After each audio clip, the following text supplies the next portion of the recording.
I want to show you my Amiga 1000. It's very nice condition. This thing is like new, and inside and out. It's unmodified. Nobody's ever messed with this one, and it's very clean.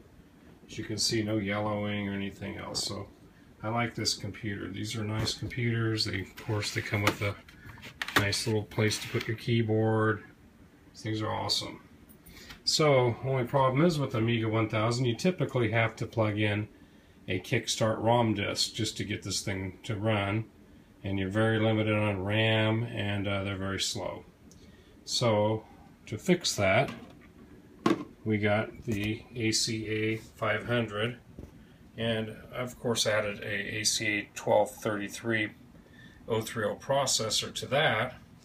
The ACA 500 already has double the speed of a typical 1000, adds some RAM to it, and of course gives you compact flash hard drives, which is really a big upgrade for an Amiga 1000. But this little guy here gives you a lot more RAM and a lot more speed.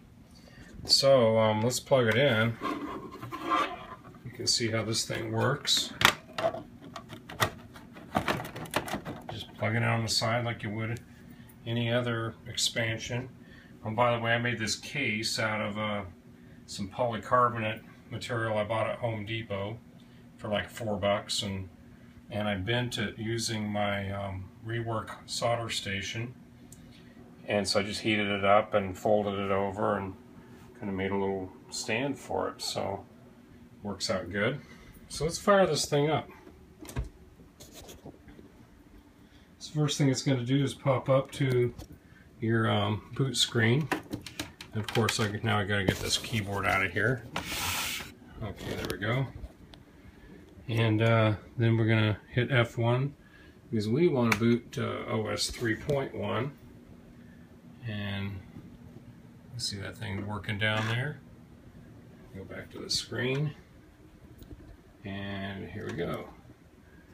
This is one speedy Amiga 1000. So going into sysinfo, we're going to take a look at the speed.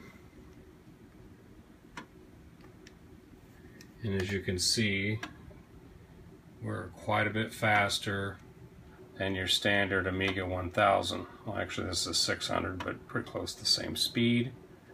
And about 2 times quicker than Amiga 3000, 25 megahertz.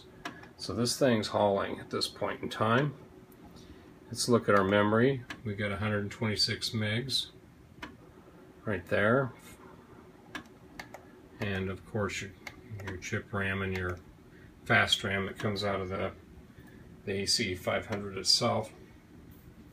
And also these drives performance are pretty good. So looking at the speed on these,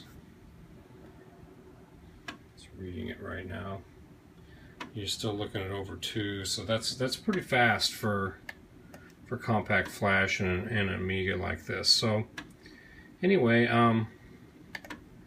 just kind of wanted to show people this, and you know, these old computers are still a lot of fun, and it's kind of fun to make them do things that they weren't really designed to do it back in the day, and